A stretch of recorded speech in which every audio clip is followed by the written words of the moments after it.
Hey everyone, Paul Daniels here again. Alright, it's past midnight again, just had Christmas, and so now it's technically December the 26th, so I'm not working on Christmas.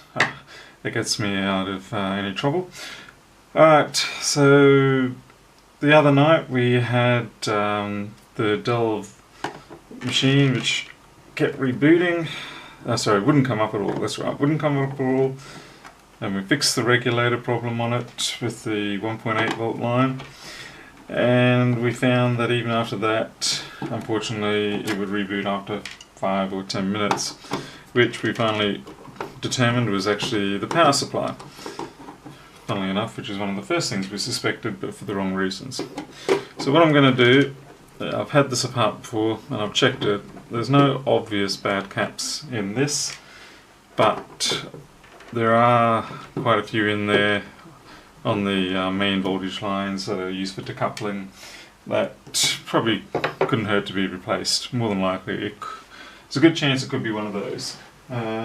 Since I've got a bit of time, I've got plenty of capacitors, and I'm sort of in a no-lose situation here with the job, I figured I'd give it a whirl. You never know, it might work. If it doesn't, then yeah, it's just all going to have to go back on the shelf. Also tonight I'm running on a new camera which was given to me by my wife, and hopefully it all works out nice. I've still got to get used to it, and hopefully the settings are okay. I really would like to have a wall-mounted boom coming out, so it's not resting on the table, because obviously as soon as I hit the table it shakes the camera a little bit. But that's what we're stuck with for now. Got to try not to spend too much money yet. I have to go get my clippers so I can cut this cable tie and get the... oh, well, I can get it off anyway without the clippers. That's that.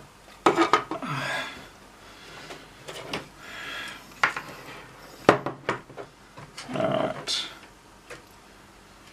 Well, certainly on first observations I cannot see any bad caps in there, at least nothing obvious. I'm just going to go get the clippers and I'll be back. Okay. I need another magnet.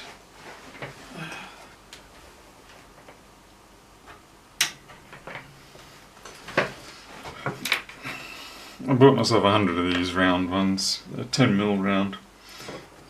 Hopefully it should be enough. I will probably lose them over time. Yeah, come on.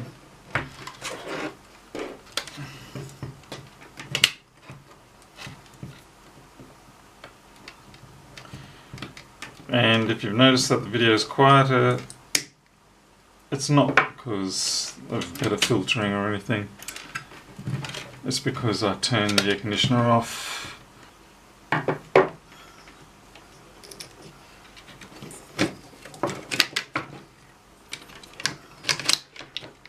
Let's see if I've got anything interesting on the underside.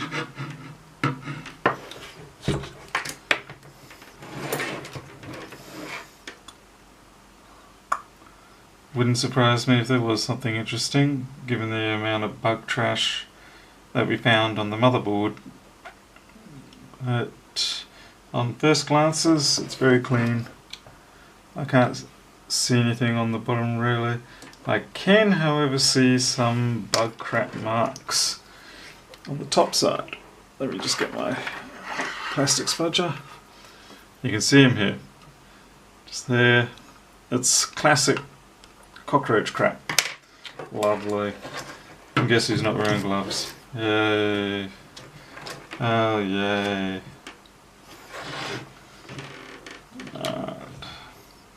Trying to see if that cockroach crap has affected anything on the circuit board. It's sort of splattered here and here, so that's not a problem there. What I did notice the other day when I was checking this, I'll just why do I never have what I want on hand here? I've got to get better at this. Anyway, on this daughter controller board, this is the opto coupler that had a crap on it. I'm not yet willing to blame that. So I guess for now, we'll start the process of removing the caps. Now the ones in particular are these green ones. I'm going to try them first. I'm trying to think what brand it was. Smaxon, whatever you want to say. I've dealt with them in the past and I have found them to be particularly happy to blow. I'm actually kind of surprised, to be honest, that even these Dell power supplies have them. I suppose in fairness, Dell just orders the power supplies. I'm not going to try and disconnect it from this metal shield. It's going to cause me too much grief. So it's going to be an awkward bit of a process getting these out because everything's, going to be fighting with these cables and whatnot. But yeah, well, you got to do what you got to do.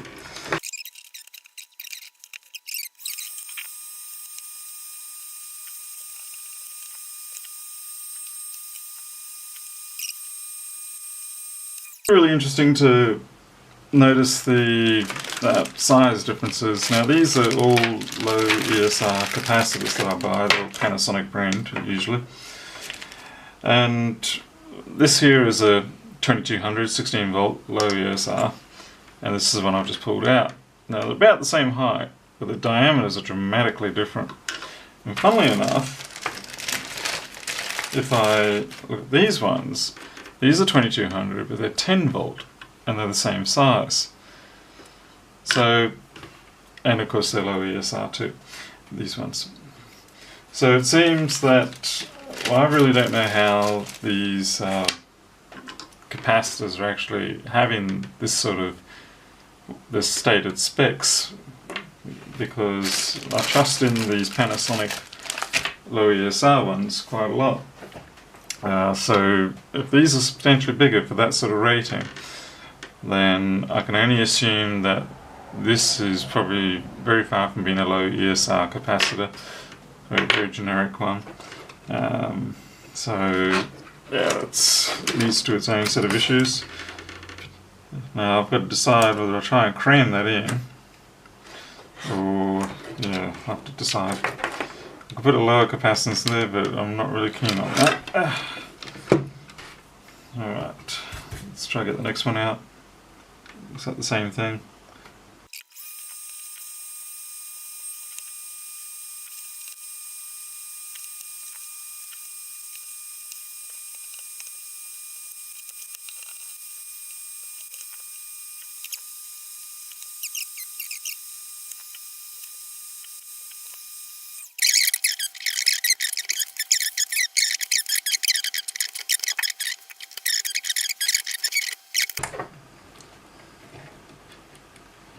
Hello, you're all...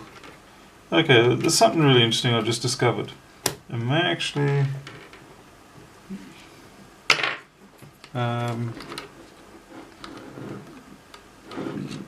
Okay, there's a coil in here.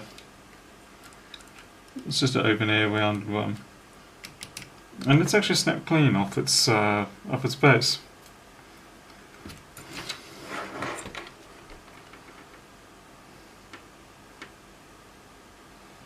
Oh, I really hope I didn't break that.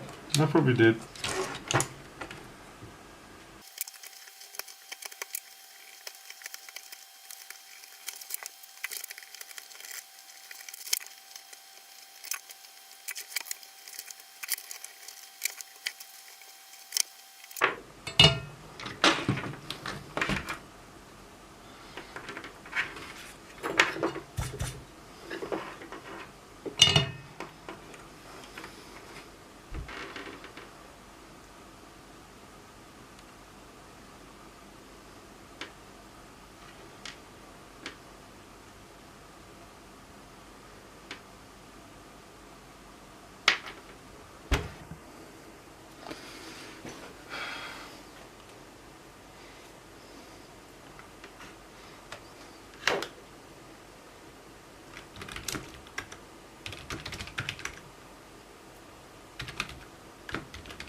Okay, we're running 100% CPU.